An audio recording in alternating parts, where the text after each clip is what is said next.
Hello friends, good evening. स्वागत है आप लोगों का Bihar board Vidyakul YouTube channel पर। दोस्तों, आशा करते हैं आप लोग खुश होंगे और संडे को भी पढ़ाई में यूज कर रहे होंगे। दोस्तों, हमारे पूरे परिवार का, विद्याकुल परिवार का एक लक्ष्य है कि आपका बेहतर भविष्य हो, आपका बेहतर परिणाम हो, और इसके लिए हम लोग लगातार कोशिश करते हैं। उसमें से कुछ भूमिका मैं भी निभाता हूं, और अगर आपका सपोर्ट रहा, आपका प्यार रहा तो और मेहनत करूंगा, क्योंकि आपके ही जुनून से हम लोग को मोटिवेशन मिलता है। आपके पढ़ाई के प्रति जो इच्छा है, शक्ति है, इच्छा शक्ति, उसकी वजह से हमें मोटिवेशन मिलता है। दोस्तों, और एक छोटी सी बात आपको बताता हूं कि मेरा जो ये सेशन है, या हमारा जो पूरे परिवार का एक लक्ष्य है कि आपका बेहतर परिणाम तो हो ही, साथ में नॉलेज भी बेहतर हो। तो आज के इस सेशन में हम डबल चीज पे मेहनत करने वाले हैं कि आपका परिणाम बेहतर हो, यानी आपका रिजल्ट, एग्जाम का रिजल्ट, और आपको एक बेहतर नॉलेज हो। इसके लिए जरूरी होता है रिवीजन। तो आज का जो सेशन है, मैं आपको गारंटी के साथ कहता हूं, आप पूरी जीवन याद रखेंगे कि इस तरह का भी ऑब्जेक्टिव का सेशन हो सकता है, जिसमें कि हर एक टॉपिक आप जैसे जैसे पढ़े हैं, एकदम टॉपिक वाइज क्वेश्चन आते जाएंगे, जिससे कि ना सिर्फ आप क्वेश्चन बना पाएंगे, साथ में आपको टॉपिक का रिवीजन पूरी तरह से हो जाएगा। और लगभग 70 क्वेश्चंस लेके आया हूं, बहुत फास्ट, और मेरा मानना है कि आप हमसे तेज और हमसे जल्दी जवाब दें, और बहुत सारे में आप जवाब देंगे। तो चलिए दोस्तों, स्टार्ट करते हैं इस सेशन को। और बहुत सारे बच्चे इंतजार कर रहे थे, और सभी बच्चों को आप इन्फॉर्म कर दीजिए कि हाँ सर आ चुके हैं। ठीक है, चलिए स्टार्ट करते हैं। Current electricity, most important questions तो है ही, साथ में बहुत अच्छा रिवीजन सेशन भी है, और इसमें आपका मिशन होना चाहिए 70 आउट ऑफ 70। हमेशा मैं बोर्ड में बच्चों से ये रिक्वेस्ट करता हूं कि तुम एक एम लेके चलो कि तुमको 70 में 70 मार्क्स चाहिए। ठीक है, और जानते हैं उस एम के बाद क्या होता है। पिछले साल 4 ऐसे स्टूडेंट्स थे जिन्होंने 69 मार्क्स लाया। तो मुझे लगता है कि इन बातों से अगर किसी को फर्क पड़ता है और वो अच्छा करते हैं, तो ये बहुत खुशी की बात है। आप भी करें। चलिए, क्या आपको फर्स्ट क्वेश्चन अब दिखाई दे रहा है? जल्दी बोल दीजिए। फर्स्ट क्वेश्चन आ गया आपके सामने, एकदम जीरो से स्टार्ट कर रहे हैं। Electric current is the flow of, विद्युत धारा प्रवाह है। ठीक है, अब आपके सामने ऑप्शंस हैं, बड़ा ध्यान से ऑप्शंस को देखिएगा, कोई क्वेश्चन में कंफ्यूजन भी हो सकता है। विद्युत धारा जो आप बचपन से पढ़ते आ रहे हैं, वो किस चीज का प्रवाह है? पहला ऑप्शन है चार्ज। क्या आप फटाक से आंसर मार दीजिएगा, या दूसरा ऑप्शन भी देखिएगा, इलेक्ट्रॉन्स। तीसरा ऑप्शन भी है आयंस, और चौथा ऑप्शन है ऑल ऑफ दीज। इनमें से सभी आपके हिसाब से कौन सा ऑप्शन सही होना चाहिए? वेरी गुड, बहुत बढ़िया आंसर आ रहा है। चलिए, बहुत सारे बच्चे आते ही लाइक करते हैं, बहुत अच्छा लगता है। ध्यान से देख के बताइए कि क्या आपके हिसाब से सही आंसर होगा। सही आंसर पे, क्योंकि पहला ही बोहनी खराब हो गया अगर, तो गड़बड़ हो जाएगा।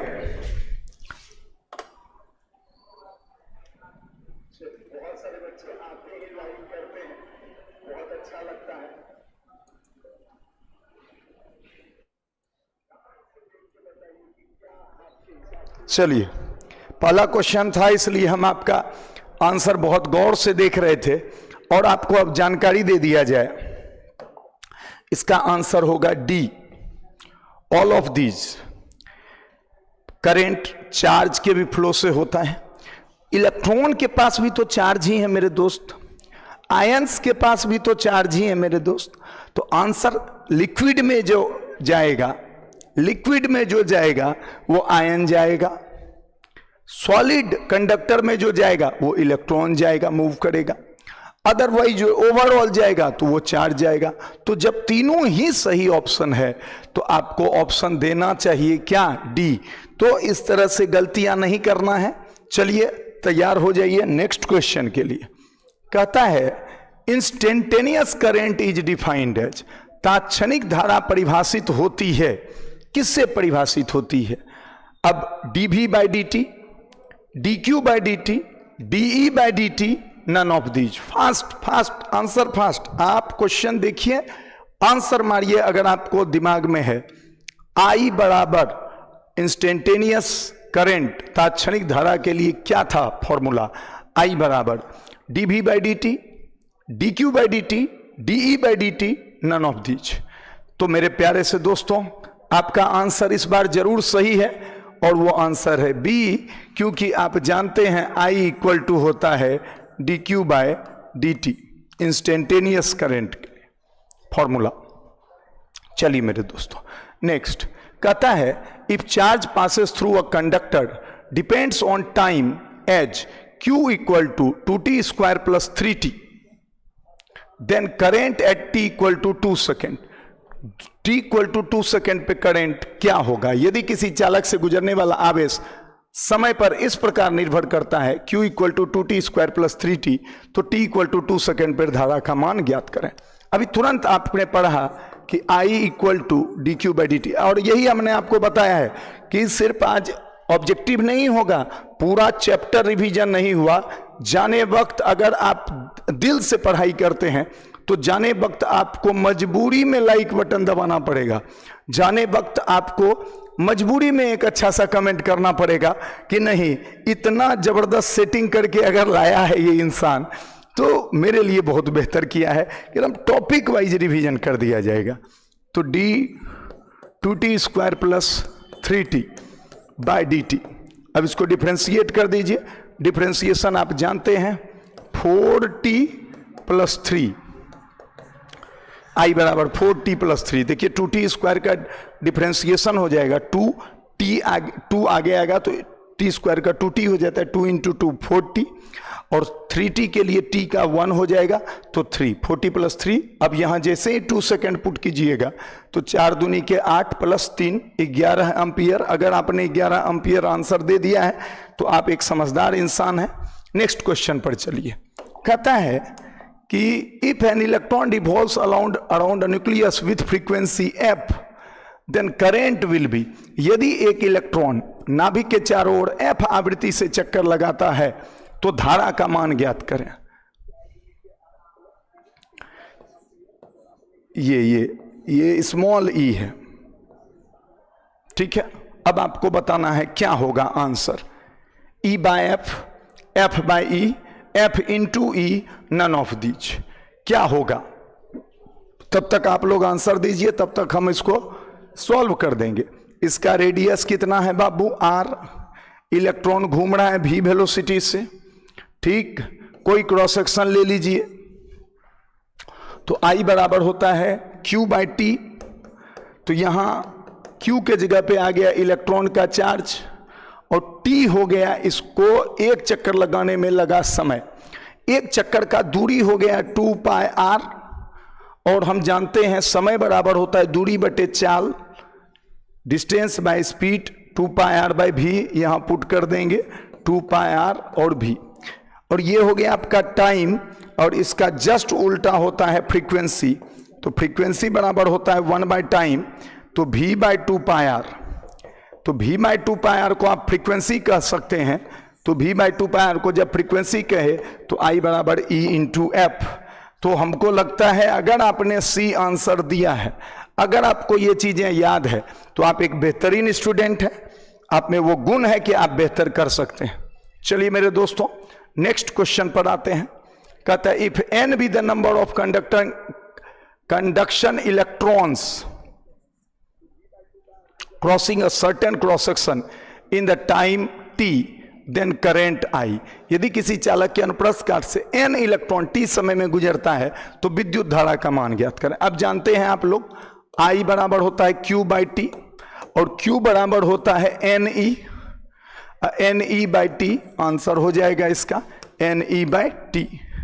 बहुत ही आसान क्वेश्चंस हैं, लेकिन दिमाग एट ए टाइम काम करना चाहिए, तभी क्वेश्चन बनाने में आपको मजा आएगा। और तो और ऐसे क्वेश्चंस अगर आपको क्लास में करवाया जाए तो आप बहुत तेज बनाएंगे, लेकिन वही चैप्टर खत्म होने के बाद वो एक साथ सारे नॉलेज का उपयोग करना, इसके लिए कैपेसिटी चाहिए होता है।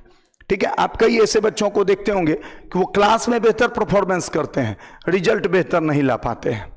ठीक है, ऐसे में से एक हम भी स्टूडेंट हुआ करते थे। 10th तक हम भी एक ऐसे स्टूडेंट हुआ करते थे कि क्लास में बहुत बेहतरीन परफॉर्मेंस होता था। क्लास में कभी भी टीचर को हमेशा यही लगता था, हमारे सर लोगों को, कि टॉप तो करेगा यही, लेकिन टॉप नहीं कर पाते थे। करते थे मतलब फर्स्ट नहीं, सेकंड नहीं, थर्ड नहीं, फोर्थ फिफ्थ में रैंक रहता था, लेकिन जो क्लास का परफॉर्मेंस था वो गजब होता था। तो क्या था, मेरा ब्रेन भी कैसा था, मेरा ब्रेन ऐसा था कि जब कोई कुछ समझाया तो सबसे बढ़िया समझ लिए, तुरंत खटाक समझ लिए, उसके बाद कोई कुछ दिया खटाक से बना दिए फास्ट। लेकिन वही जब एक साथ जमा हो जाता था तो फिर उसको रिवीजन नहीं करते थे। मन उतना लगता था कि अरे इतना तो जानते ही हैं, इतना तो क्लास में बनाते ही हैं, क्या उसका बार बार रिवीजन करना। और इस वजह से क्या होता था, जो सेकेंड थर्ड क्लास में करता था, हमसे पीछे पीछे रहता था, वो सोचता था कि अरे इसको हमको दबाना है, तो वो रूम में बैठ के मेहनत करता था घर में, और वो हमसे आगे निकल जाता था मेन एग्जाम में। बात समझ रहे हैं? तो ये मेरे साथ खुद हुआ है। तो इसीलिए हम आपको बोलते हैं कि आपके साथ भी कभी कभी ऐसा होता होगा। अगर होता है तो कोई बात नहीं है, आप मेरे जैसे ही हैं। चलिए, कहता है relation between unit of charge and unit of current is, आवेश के मात्रक तथा धारा के मात्रक के बीच संबंध क्या है। अब देखिए, अब आप जानते हैं I बराबर होता है Q/T। तो I के जगह पे लिखिए एम्पियर, Q के जगह पे कूलम और T के जगह पे सेकेंड। तो एम्पियर बराबर लिख सकते हैं कूलम बाय सेकेंड, या कूलम बराबर लिख सकते हैं एम्पियर इंटू सेकेंड। तो अब कहां है भैया, एम्पियर बराबर कूलम इंटू सेकेंड गलत, कूलम बराबर सेकेंड बटे एम्पियर गलत, कूलम बराबर एम्पियर इंटू सेकेंड सही। आंसर सही हो गया। चलिए नेक्स्ट, थोड़ा सा अब स्पीड बढ़ाते हैं मेरे प्यारे से दोस्तों। आप लोग भी अब तक में सब बच्चा जुड़ चुका है, जितने बच्चे को पढ़ना है वो सब अब तक में जुड़ चुका है। If 2A current passes through a cross section of 2 seconds, then total number of electron passed। यदि 2 एम्पियर धारा किसी अनुप्रस्थ काट से 2 सेकंड के लिए गुजरती है तो कुल गुजरने वाले इलेक्ट्रॉन की संख्या, ये देखिए आपको सिखाए थे। यदि 2 एम्पियर करंट 2 सेकंड तक गुजरे तो इसका मतलब हुआ 4 कूलम्ब। इसका कितना मतलब हुआ, 4 कूलम, क्योंकि 1 एम्पियर 1 सेकंड तक गुजरता है तो उसका मतलब होता है 1 कूलम। तो 2 सेकंड तक तो गुजरा तो 2 एम्पियर 2 सेकंड तक तो 4 कूलम। और 4 कूलम में कितना इलेक्ट्रॉन, तो आपको पता है 1 कूलम में होता था 6.25 इंटू 10⁻18 इलेक्ट्रॉन। इसको 4 से गुना कर दीजिए तो 25 गुना 10⁻18, यानी 25 गुना 10⁻18 कहीं है, यहां है 2.5 गुना 10⁻19। ठीक है, तो इसका आंसर होगा सी। बढ़िया क्वेश्चन है। यहां हम 2 एम्पियर 2 सेकंड दिए हैं, बिहार बोर्ड में संभावना है 1 एम्पियर 1 सेकंड आने की। अच्छा, जितने भी क्वेश्चन बता रहे हैं ना, उसके बगल वाला भी एक क्वेश्चन साथ में बताते जाएंगे। जैसे बिहार बोर्ड में इसकी संभावना है कि 1 एम्पियर 1 सेकंड, तो हम जानबूझ के ये बता दिए, क्योंकि ये अगर पता चलेगा तो वो तो कोई भी बच्चा बना लेगा। 1 एम्पियर 1 सेकंड तो 1 कूलम में इतना डायरेक्ट आंसर मार देगा। ठीक है, चलिए नेक्स्ट क्वेश्चन। कहता है यदि किसी पदार्थ में प्रचुर मात्रा में मुक्त इलेक्ट्रॉन हो और बहुत कम प्रतिरोध हो तो कहलाता है। The substance which have a large number of free electrons and offer a low resistance R called. ऐसा पदार्थ जो कि जिसमें बहुत ज्यादा मुक्त इलेक्ट्रॉन हो, ठीक है, और उससे करंट आसानी से पास है, क्या होगा वो? क्या वो कुचालक होगा, क्या वो प्रेरक होगा, क्या वो अर्धचालक होगा, क्या वो चालक होगा?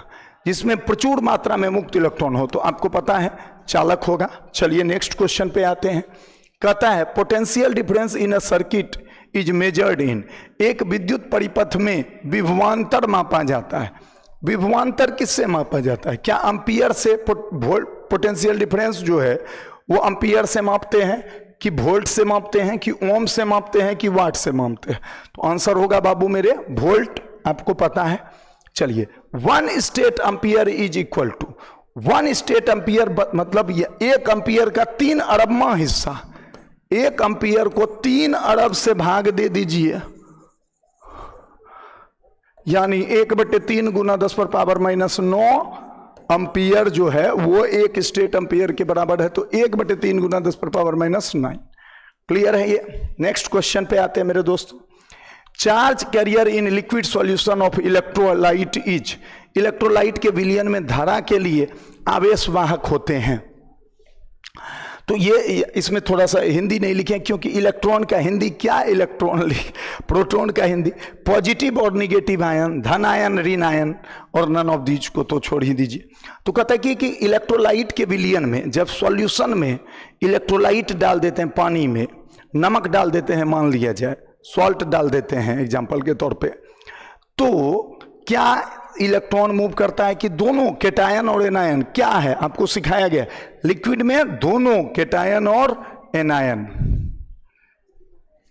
Next question, free electrons of conductor moves in, चालक में मुक्त इलेक्ट्रॉन की गति कैसी होती है? याद है ना, मुक्त इलेक्ट्रॉन जी अपने चक्कर लगाते लगाते, और मुक्त इलेक्ट्रॉन का नेचर कैसा है, कभी इसका चक्कर कभी उसका चक्कर। याद है ना कैसा कैसा वाला लड़का था वो, कभी इसके चारों तरफ घुमा कभी उसके चारों तरफ घुमा, याद है ना। तो वो जिगजैग मोशन होता था। वो क्या होता था? जिगजैग, जिसको आप यादृच्छिक गति कहते हैं, यादृच्छिक गति। आज का ये सेशन कीजिए, अगर आज के इस सेशन में आप हमसे पहले क्वेश्चन का आंसर नहीं दे पा रहे हैं, इससे बस एक चीज साबित हो जाएगा, और जब हम आंसर देंगे तो आपको दिमाग में जरूर लगेगा कि यस ये तो हमको याद ही था। तो आप अगर आप हमसे पहले नहीं दे पाते हैं तो एक चीज साबित हो जाएगा कि आपको रिवीजन की सख्त जरूरत है। आप एग्जैक्टली मेरे जैसा स्टूडेंट, लेकिन अब मेरे जैसा स्टूडेंट का कोई महत्व नहीं दुनिया में, ठीक है। Thermal velocity of free electron depends upon, मुक्त इलेक्ट्रॉन का उष्मीय वेग निर्भर करता है। मुक्त इलेक्ट्रॉन का उष्मीय वेग, थर्मल, वो जो जिगजैग करने वाला उसके पास मिलता था वेलोसिटी, वो कहां से मिलता था? टेम्परेचर, वातावरण के टेम्परेचर से, सब सिखाया हुआ है। तो वो कैसा है? टेम्परेचर की वजह से मिलता है। किसकी वजह से? टेम्परेचर की वजह से। याद रखिएगा, थर्मल एनर्जी टेम्परेचर की वजह से, ठीक है। मुक्त इलेक्ट्रॉन का उष्मीय वेग की कोटि है, thermal velocity of free electrons is in order of, बताए थे क्या? थर्मल वेलोसिटी जी जी जी जी जी जी बहुत फास्ट, और वो कितना? लगभग 10 पर पावर 4 से 10 पर पावर 5 मीटर पर सेकेंड, ठीक है। फटाफट आंसर दे रहे हैं आप लोग भी, फटाफट आंसर देते जाना है। चलिए, ये मुफ्त इलेक्ट्रॉन लिखा गया है, मुक्त होना चाहिए। Drift velocity of free electrons depend upon, क्या ड्रिफ्ट वेलोसिटी किस पे डिपेंड करता है? करता तो ये टेम्परेचर पर भी है, ठीक है, ये बात तो आप मान लीजिए। तो इसका अगर आप एग्जैक्ट आंसर बताना चाहते हैं, मतलब विदाउट एनी छोटा मोटा भी मिस्टेक, तब तो आपको टेम्परेचर और इलेक्ट्रिक फील्ड दोनों ही बताना चाहिए, ठीक है। लेकिन अगर मुख्यतः बताते हैं, मुख्यतः, तब इलेक्ट्रिक फील्ड। ड्रिफ्ट वेलोसिटी मुख्यतः किस पे निर्भर करता है? इलेक्ट्रिक फील्ड पे, मुख्यतः, ध्यान रखिएगा, क्योंकि आप जानते हैं VD बराबर होता है EE/m इंटू टॉ। तो मुख्यतः तो यही हुआ, लेकिन इस पे भी निर्भर किया। अब टॉ तो निर्भर करता है टेम्परेचर पे। तो आंसर तो ये दोनों करेक्ट होगा ही। अगर हम एज ए टीचर सिर्फ एक आंसर मार देते हैं तो हम पे 100 सवाल उठ सकते हैं कि अरे आप तो टीचर थे, आप तो समझते, ठीक है, लेकिन हम नहीं मारेंगे, आप मारिए। तो आप दोनों भी मार सकते हैं, आप समझदार हैं, नहीं तो कम से कम तो सी तो मारिए। सर परीक्षा में क्या पूछा जाएगा? तुरंत चिंता हो जाएगा आपके मन में, चिंता चिंता त चिता तीता, चिंता तथा चिंता चिंता नहीं करना है, चिंता नहीं करना है। परीक्षा में जब भी पूछा जाएगा तो परीक्षा में एक आध क्वेश्चन तो इस टाइप का रहता ही है। तो आप जो बेस्ट आंसर सुटेबल रहेगा वो मारिएगा। हमसे मतलब बिहार बोर्ड हर साल कम से कम 5 क्वेश्चन 70 में तो मिस्टेक करता ही है, हर साल करता है, अगले आपके समय भी करेगा। तो उसमें आपको यही करना है कि या तो बेस्ट सुटेबल मार दीजिए या तो छोड़ दीजिए, या तो छोड़ दीजिए। बात समझ रहे हैं? या तो डिफेंस कीजिए, हल्का सा सिंगल निकाल लीजिए, या तो लीव कर दीजिए, एज नहीं दे देना। समझ रहे हैं? वर्ल्ड कप का मौसम है। नेक्स्ट क्वेश्चन पे आते हैं मेरे दोस्त। मुक्त इलेक्ट्रॉनों का अनुगमन वेग क्रम में है, कोटि में है, या drift velocity of free electrons in order. Drift velocity का ऑर्डर क्या है?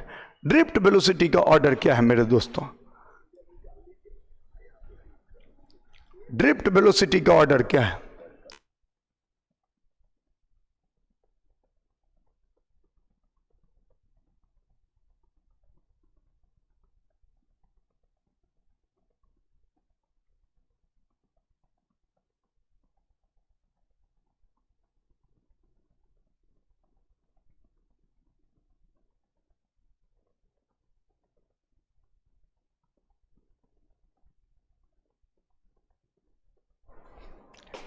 ठीक है, इसका आंसर आप लोगों ने दिया, बहुत अच्छा लगा हमें।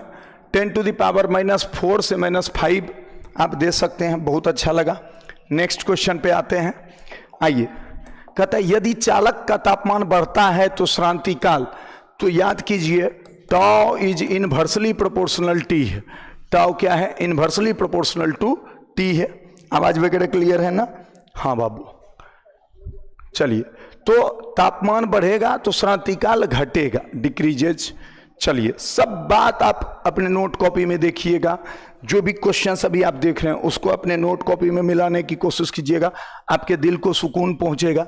मुक्त इलेक्ट्रॉनों का अनुगमन वेग है, ठीक है, अभी तुरंत लिख दिए थे आपके सामने, Vd बराबर EE/m इंटू टाउ। ठीक है, एनसीईआरटी में यही दिया हुआ है, एससी वर्मा में थोड़ा अलग है, परंतु अभी आपको चिंता की बात नहीं है, जो बता रहे हैं वही समझिए। ठीक है, एनसीईआरटी के हिसाब से। तो Vd बराबर EE/m इंटू टाउ। ठीक है, next, relation between drift velocity and temperature. अनुगमन वेग और तापमान के बीच संबंध है। Vd proportional to T. Vd, अब देखिए ये बहुत अच्छा क्वेश्चन है, ये एकदम VVI क्वेश्चन है, ये आ सकता है। कैसे बता रहे हैं? यहां देखिए, आप जानते हैं Vd इक्वल टू होता है EE/m इंटू टाउ। ठीक है, और आप ये भी जानते हैं टाउ इनवर्सली प्रोपोर्शनल टी। अगर टाउ के जगह पे ये पुट कीजिए, देखिए Vd प्रोपोर्शनल टाउ और टाउ इनवर्सली प्रोपोर्शनल टी, तो देखिए Vd और टी के बीच कैसा संबंध आ रहा है? इनवर्सली वाला संबंध आ रहा है कि Vd का दोस्त है टाउ और टाउ का दुश्मन है टी, टेम्परेचर। तो Vd का दोस्त है टाउ, आपका दोस्त का जो दुश्मन है तो आपका भी दुश्मन ही हुआ ना। ऐसा कैसा दोस्ती कि मतलब दोस्त का दुश्मन दुश्मन दुश्मन ही ना होगा, दोस्त का दुश्मन दुश्मन और दोस्त का दोस्त दोस्त, हाँ या ना?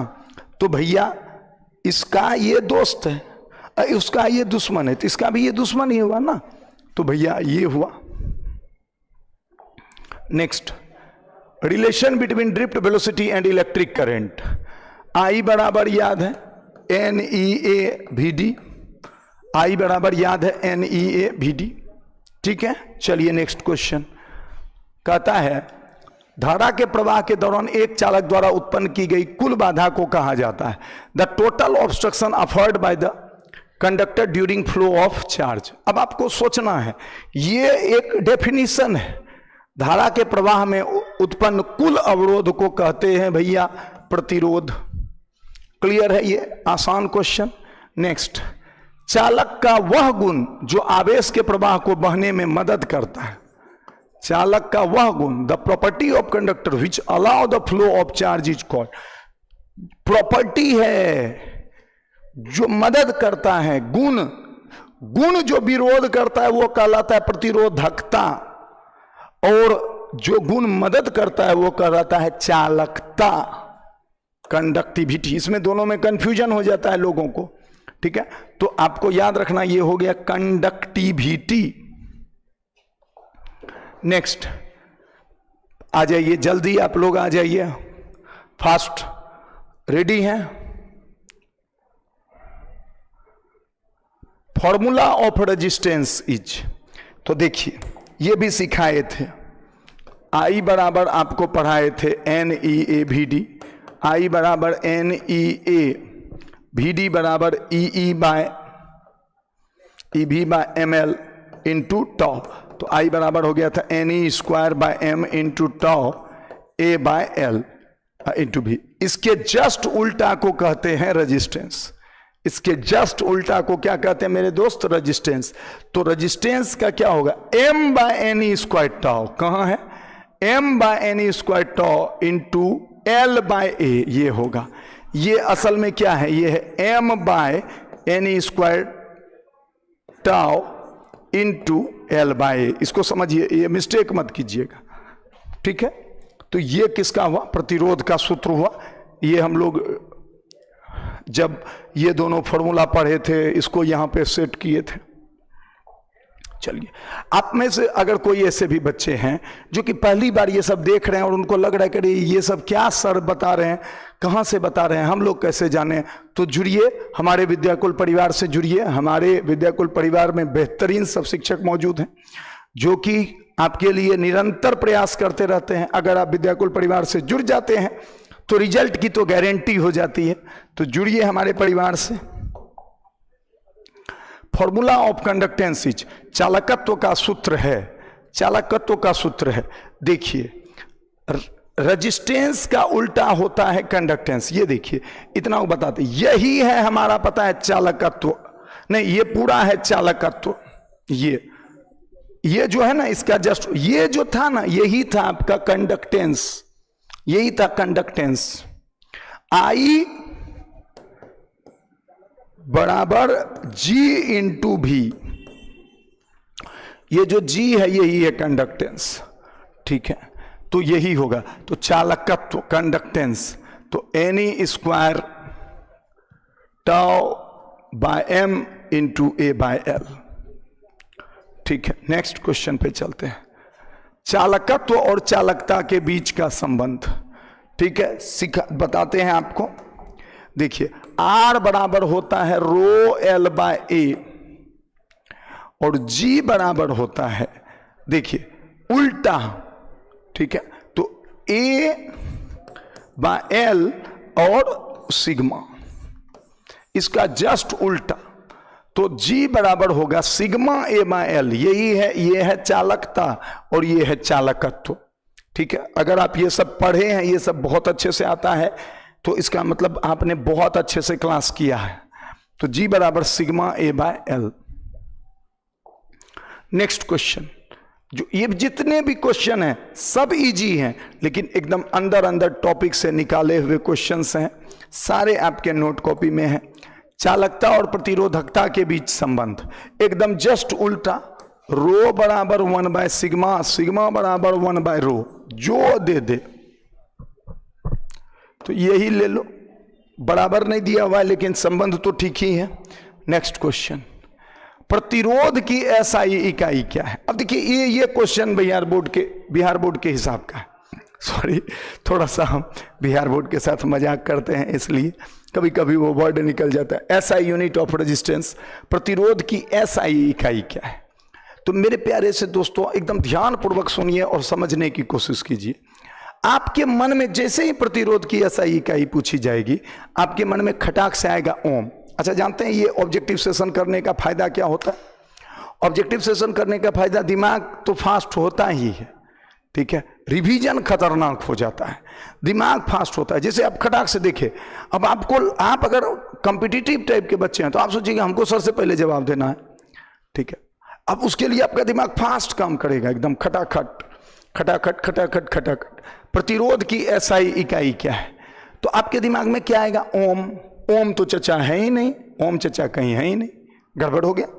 तो अब आपके लिए जानते हैं, V बराबर होता है IR, R बराबर हो जाएगा V बाय I, V के लिए हो जाएगा वोल्ट और I के लिए एम्पियर। तो वोल्ट पर एम्पियर, देखिए, तो इस तरह की झटकेदार क्वेश्चंस आपको मिल सकती है। प्रतिरोधकता की एसआई इकाई क्या है? तो ओम मीटर। कैसे सर जी?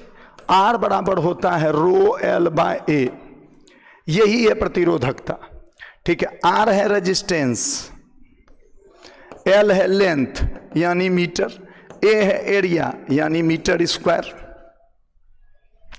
और आर है ओम, तो ओम बराबर rho metre by metre square, 1 metre, और इधर है ओम मीटर बराबर रो, तो रो के लिए आ गया ओम मीटर। ठीक है, निकालने सीखे। चलिए नेक्स्ट क्वेश्चन पे आते हैं। नेक्स्ट क्वेश्चन कहता है सीमेंस इज इक्विवेलेंट टू, सीमेन किसके बड़ा, तो सीमेन जानते हैं बाबू ओम का जस्ट उल्टा है, ओम इनवर्स, याद रखिएगा। और ये चालकत्व का है, चालकत्व का मात्रक है।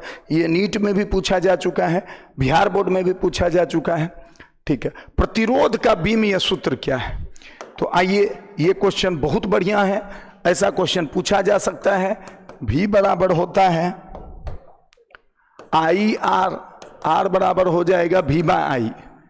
अब V के लिए होता है W बाय Q और बगल में I, तो W के लिए ml2t-2, Q के लिए AT और A, ml2t-3 A-2। ठीक है, ये बहुत बढ़िया क्वेश्चन है। ये क्वेश्चन अगर कोई बच्चा फटाक से बना पाता है तो वो बच्चा पढ़ने वाला है, इसकी गारंटी हम ले सकते हैं, हम पर्सनली हम। ठीक है, ml2t-3 A-2, ml2t-3 A-2, ml2t-3 A-2, ml2t-3 B number, एक जगह पे आई भी यूज कर सकते हैं, कोई दिक्कत नहीं है। नेक्स्ट क्वेश्चन, बहुत बढ़िया क्वेश्चन है बाबू। प्रतिरोधकता का बीमीय सूत्र क्या है। अब देखिए प्रतिरोधकता का बीमीय सूत्र कैसे निकालिएगा, तो प्रतिरोधकता का होता है ओम मीटर, तो जो प्रतिरोध का था ना उसमें L से खाली गुना कर देना है। तो अभी तुरंत क्या था, ml2t-3 A-2 था ना, देखिए ml2t-3 A-2, देखिए R बराबर होता है रो L बाय A, तो यहां मीटर है, यहां मीटर स्क्वायर है, 1 मीटर एक इधर, तो R गुना मीटर करने पे रो हो जाएगा।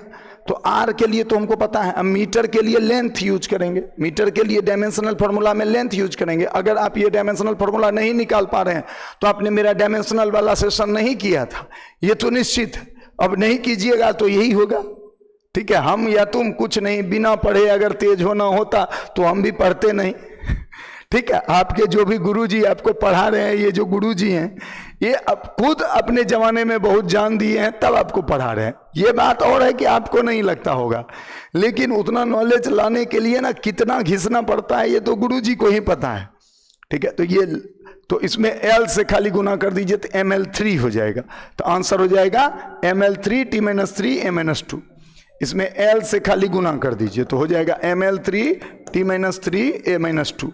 अगर ये एक सेशन नहीं किए हैं तो कर लीजिएगा। अब ये टॉपिक, ये अगला क्वेश्चन इस पे नहीं होगा, लेकिन ये सेशन बहुत करना जरूरी है, हमने लिया है।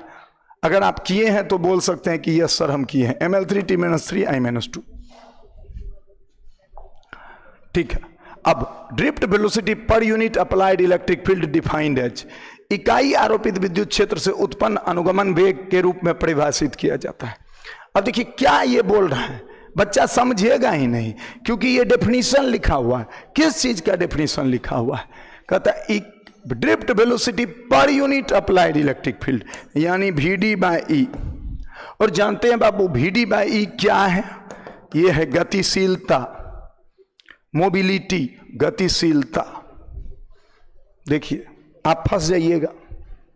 नेक्स्ट क्वेश्चन, इलेक्ट्रिक करंट पर unit perpendicular cross sectional area is defined as, विद्युत धारा प्रति इकाई लंबवत अनुप्रस्थ काट क्षेत्र को परिभाषित किया गया। अब ये क्या है, ये कहता I बाय A क्या है, ये कहता I बाय A क्या है। क्या ये सब दनादन याद आ रहा है, नहीं याद आ रहा है, आपको रिवीजन की जरूरत है, आपको रिवीजन की जरूरत है, इसीलिए आ जाए हैं बाबू।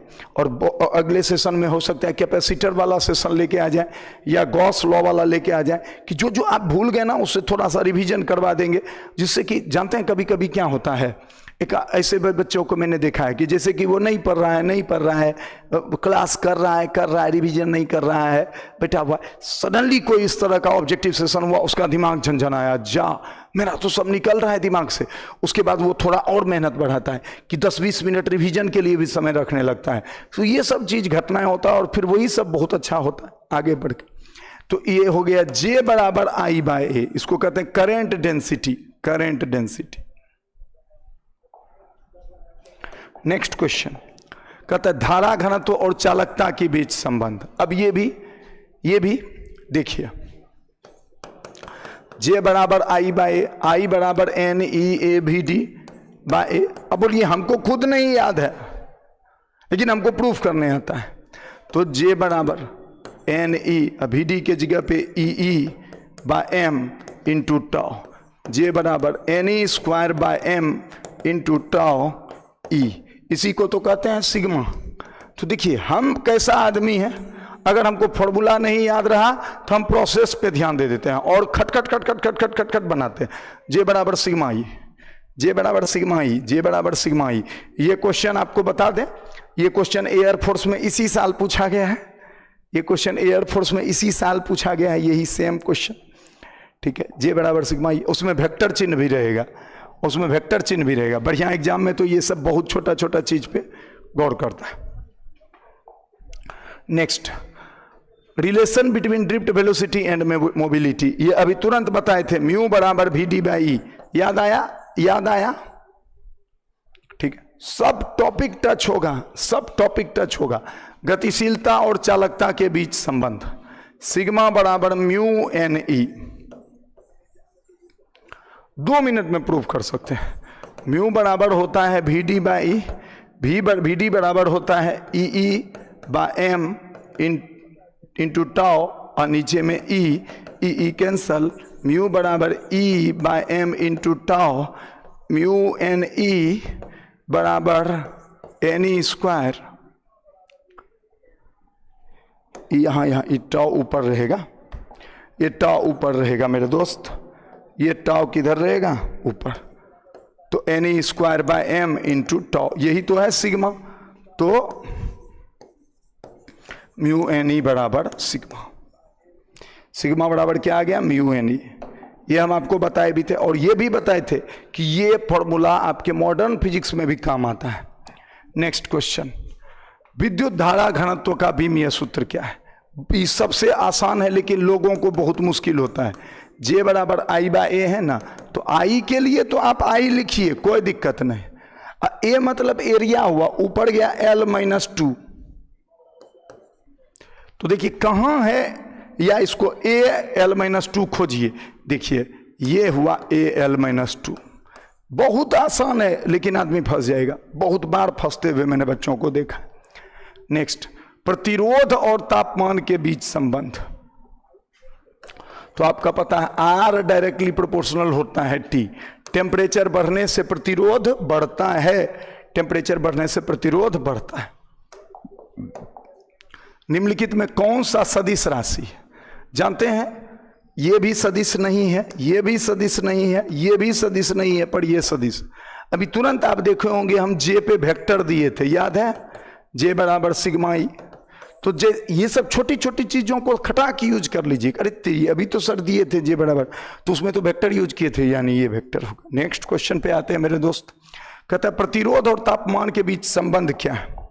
हम आपको सिखाए थे R equal to R0 1 plus alpha delta T। देखिए कहां लिखा हुआ है,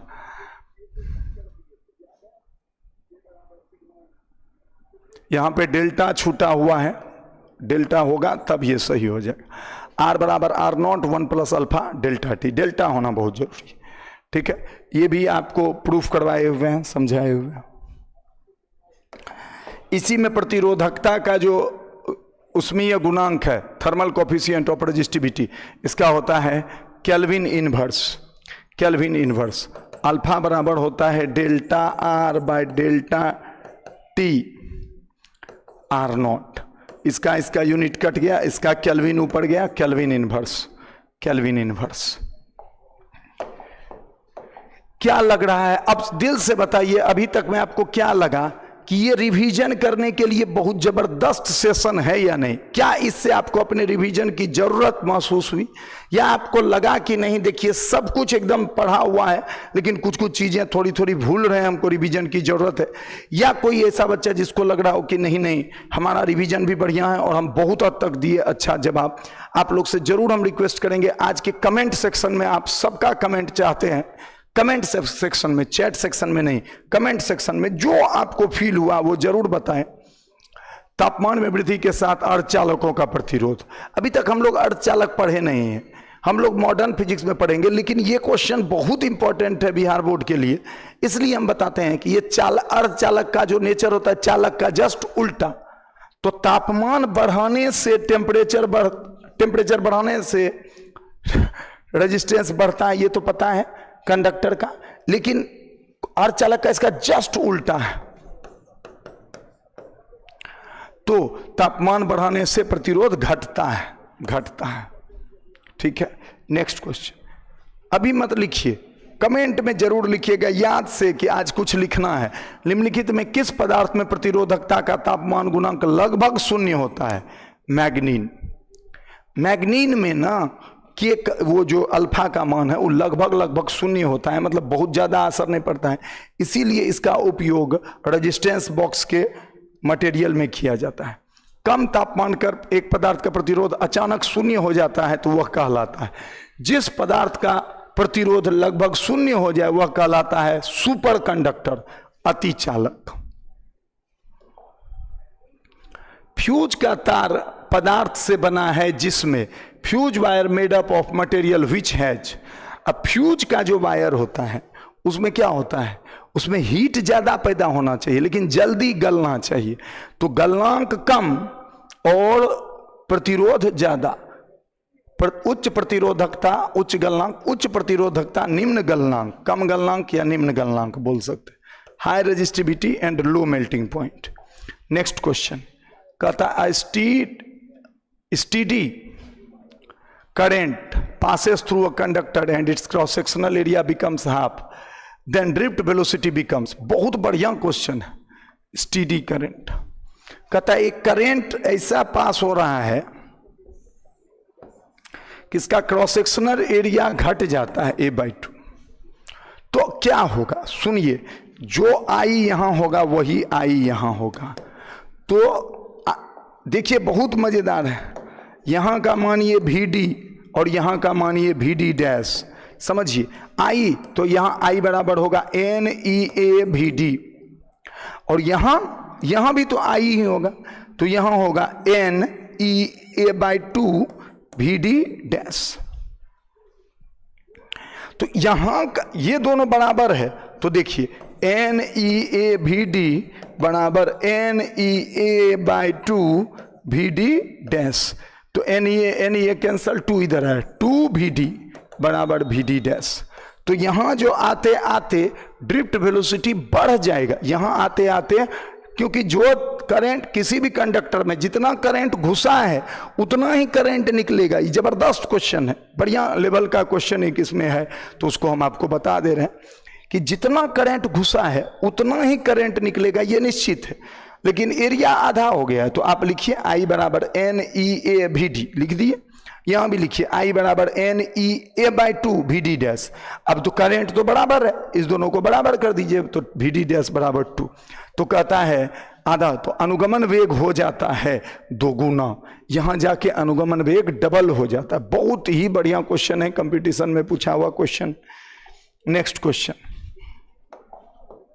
ये बोलिए कार्बन प्रतिरोध का कलर कोड में लाल रंग का मान BB रॉय, याद है BB रॉय, तो लाल रंग 0122, ठीक है। Next, in a carbon resistance 3 strips are blue, green and violet, 4th strip is gold. लीजिए बाबू, कार्बन रेजिस्टेंस बना रहे हैं, ब्लू, ग्रीन, वायलेट और गोल्ड। तो BB Roy great Britain, BB Roy great, BB Roy great Britain, very good wife. तो B से black, brown, red, orange, yellow, green, blue, ये हो गया 6 नंबर, तो मारिए यहां 6। 0 1 2 3 4 5 6। उसके बाद वायलेट, नहीं ग्रीन 5। उसके बाद violet 7 10 to the power 7 plus minus 5% gold. 65 into 10 to the power 7 plus, ये हुआ। देखिए ये सब क्वेश्चन जिस दिन आपको बताए थे उस दिन आप बनाए हैं, लेकिन अभी आप बना पाइएगा या नहीं, अभी कर पाइएगा नहीं, ये इंपॉर्टेंट है। तो आज का क्वेश्चन तो है तो बहुत अच्छा कि आपका पूरे टॉपिक का रिवीजन है। अब आपको अच्छा लगेगा तभी हमारा अच्छा का मेहनत का फल है। ओम का नियम मान्य है यदि, तो नियत तापमान भी होना चाहिए, नियत यांत्रिक संरचना भी होना चाहिए, ए और बी दोनों। तो ओम का नियम पढ़ते थे किसी निश्चित ताप पर किसी निश्चित चालक के द्वारा, तो वही है यांत्रिक संरचना भी सेम होना चाहिए। Which of the following is true for Ohm's law? V बराबर आई आर, तो V by I equal to constant, V by I equal to constant. ये भी है सही भाई, V प्रोपोर्शनल आई। अब क्या कीजिए, ये बाय मिस्टेक है, ऐसा आपको परीक्षा में नहीं पूछेगा, इस दोनों में से कोई एक ही रहेगा ऑप्शन। आइए, चालक का प्रतिरोध अनुप्रस्थ काट से संबंधित है। R बराबर रो एल बाय ए, तो R इनवर्सली प्रोपोर्शनल A, तो R inversely proportional A। Next question कहता है यदि 1 ओम प्रतिरोध वाले तार की लंबाई खींच कर दोगुनी कर दी जाए। याद है खींच कर दोगुना करते थे तो क्या होता था? खींच कर दोगुना करते थे तो क्या होता था?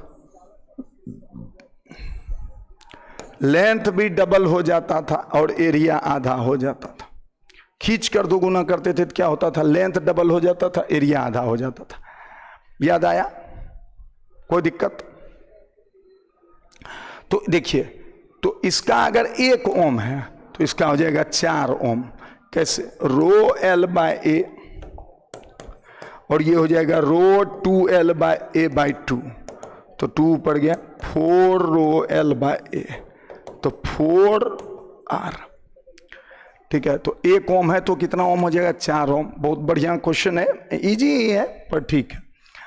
अब प्रतिरोधों के श्रृंखला संयोजन निम्नलिखित में कौन सी राशि समान रहती है?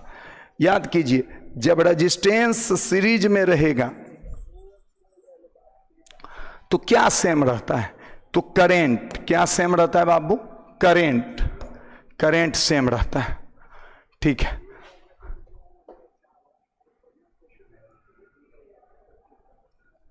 चलिए बहुत बढ़िया। नेक्स्ट क्वेश्चन पे आते हैं। प्रतिरोधों के समानांतर संयोजन में निम्नलिखित में कौन सी राशि समान रहती है? प्रतिरोधों के समानांतर क्रम संयोजन में कौन सी राशि समान होती है? तो आंसर होगा पोटेंशियल डिफरेंस।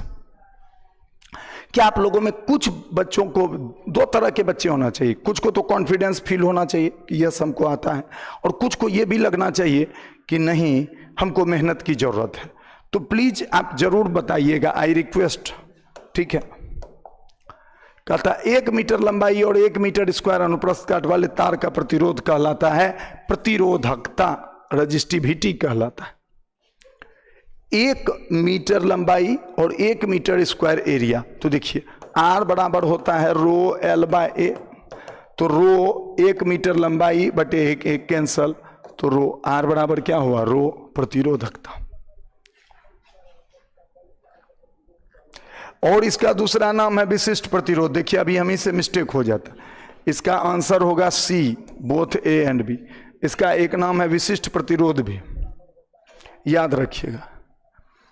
कहता है समान प्रतिरोध वाले n प्रतिरोधों को पहले श्रेणी क्रम में और फिर समानांतर क्रम में जोड़ा जाता है। श्रेणी क्रम के कुल प्रतिरोध तथा समानांतर क्रम के कुल प्रतिरोधों का अनुपात क्या होगा? n प्रतिरोध तो हो गया NR, और समानांतर में जोड़िएगा तो R by N, N square answer. Next question, हम सारा क्वेश्चन कर ही लेते हैं बाबू, क्योंकि जब तुम्हारा इच्छा जगेगा तब आप ये वाला टॉपिक पढ़िएगा। ये एक बार अपने से रिवीजन कर लीजिएगा, फिर पढ़िएगा। अगली बार आपको बोल दिया करेंगे कि पहले से थोड़ा रिवीजन करके आइए, तो शायद ज़्यादा मजा लीजिएगा।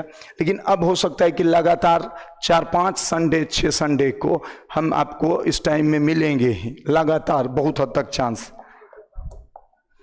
4 wires each of resistance 10 ohm are connected to form a square, the equivalent resistance between diagonals. अब देखिए 10 10 10 10 यहां से यहां, ये दोनों सीरीज तो 20, ये दोनों भी सीरीज तो 20, और 20 20 पैरेलल तो 10, आंसर होगा 10। ये दोनों सीरीज है तो 10 10 20, ये दोनों भी सीरीज है तो 10 10 20, और 20 20 और पैरेलल है तो 1/20, 1/r इक्विवेलेंट बराबर 1/20 प्लस 1/20 20 2/20, आर इक्विवेलेंट बराबर 10। नेक्स्ट क्वेश्चन कहता है यदि प्रतिरोध R का एक तार n बराबर भागों में काटा जाता है और समानांतर संयोजन में जुड़ा होता है तो समतुल्य प्रतिरोध। एक तार है देखिए और R है, उसको n भाग में काटा तो एक का हो गया R/n। अब वो R/n पैरेलल हो गया तो इसका आंसर हो जाएगा R/n स्क्वायर, क्योंकि पैरेलल में फिर n से भाग होगा तो R/n स्क्वायर। बहुत बढ़िया ये सब क्वेश्चन है बोर्ड लेवल के लिए, तो मतलब एकदम बेहतरीन क्वेश्चन है, बेहतरीन क्वेश्चन है।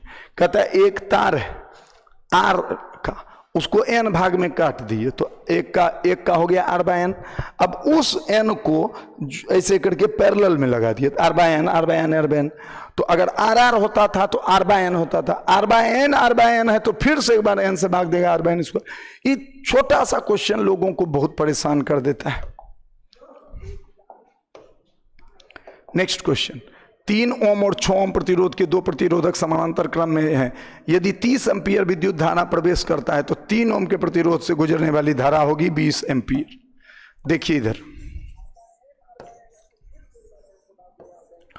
ये 30 एम्पीयर, ये 3 ओम, ये 6 ओम, इधर से I1 इधर से I2। I1 बराबर हम पढ़ाए थे I/R2 प्लस R2, 30 गुना R2 6 बटे 6 3 9, ठीक है,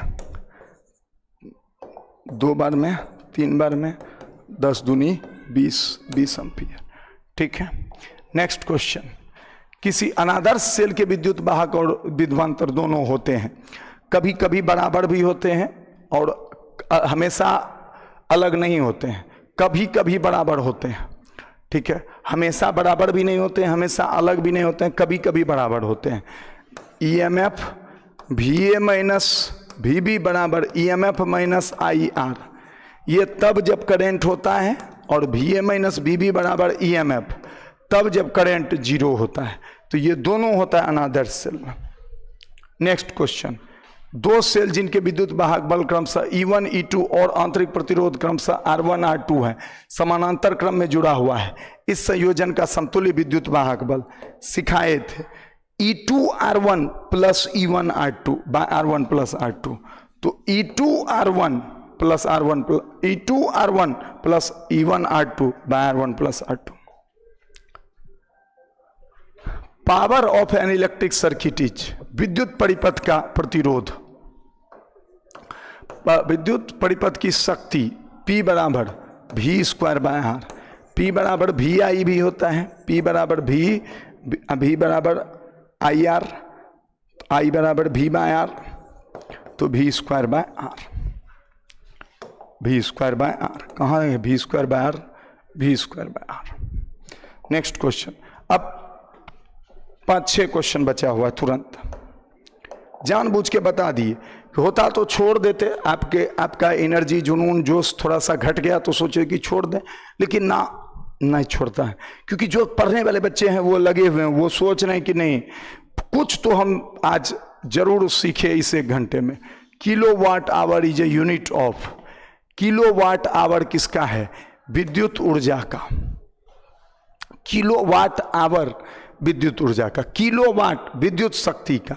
देखिए पावर बराबर होता है W/T, T से P इंटू टी बराबर हो गया W। किलोवाट हुआ इसका और इसका हुआ आवर, तो ये किसका है? वर्क यानी कि एनर्जी का। 25 वाट और 220 वोल्ट, 100 वाट बॉल में प्रतिरोध ज्यादा होगा। P बराबर V²/R, R बराबर V²/P। तो एक बार निकालिए, V² 220 गुना 220 अब बाय 25, 484 गुना 100 अब बटे 25, 484 गुना 4, ये हुआ किसका? इसका। और 100 वाट वाला का कितना हो जाएगा? 220 गुना 220 अब बाय 100, खत्म, 484। तो किसका ज्यादा है भैया? देखिए 25 वाट वाला का ज्यादा है। किसका रेजिस्टेंस ज्यादा है? 25 वाट वाला का। ये सब खतरनाक क्वेश्चन है, बच्चा अंदाजी मारता है, गलत हो जाता है। ये बताइए किरचॉफ का बिंदु नियम, किरचॉफ का पॉइंट लॉ या करंट लॉ या फर्स्ट किरचॉफ का लॉ किस चीज का एग्जाम्पल है? कंजर्वेशन ऑफ चार्ज, आवेश के संरक्षण का सिद्धांत है। और सेकेंड लॉ किसका है? कंजर्वेशन ऑफ एनर्जी, ऊर्जा के संरक्षणता का, किरचॉफ का लूप नियम। ठीक है, खत्म होने वाला है। किसी परिपथ के प्रतिरोध में उत्पन्न ऊष्मा H बराबर I²RT। ठीक है, आपको लगा होगा कि सब कुछ पढ़ा हुआ है लेकिन बहुत कुछ भूला हुआ है। लास्ट 2 क्वेश्चन बचा हुआ है, बस 2 क्वेश्चन।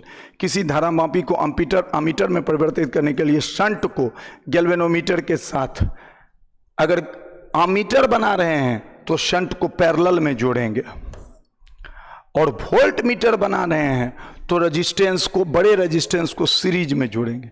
किसी धारामापी को वोल्ट मीटर में परिवर्तित करने के लिए उपयोग किए जाने वाले प्रतिरोधक का प्रतिरोध अधिक होता है, लार्ज प्रतिरोध, और ये सीरीज में जोड़ा हुआ होता है। और लास्ट क्वेश्चन आज का, किसी अमीटर में गैल्वेनोमीटर का प्रतिरोध Rg और शंट का प्रतिरोध IRS है, IRG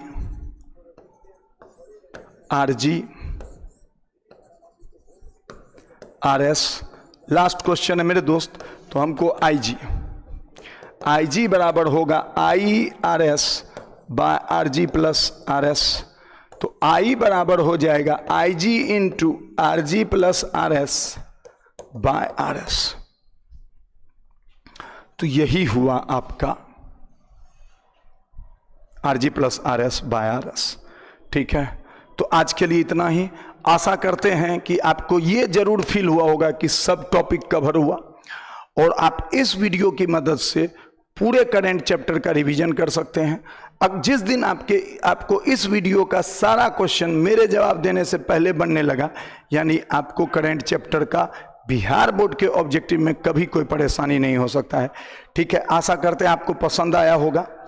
लाइक करने के लिए धन्यवाद, जुड़ने के लिए बहुत बहुत धन्यवाद। आपका समय बहुत कीमती है, आपका मेहनत भी कीमती है। लगे रहिए, खुश रहिए, एंजॉय कीजिए। मिलते हैं अगले क्लास में। Bye bye, take care, thank you so much. Comment जरूर कीजिएगा जो लास्ट तक जुड़े हुए हैं। ठीक है, हम जानना चाहते हैं कि आप क्या कमेंट करते हैं, अच्छा, बुरा, बहुत बुरा, व्हाटएवर, आप कमेंट जरूर कीजिएगा। Bye bye.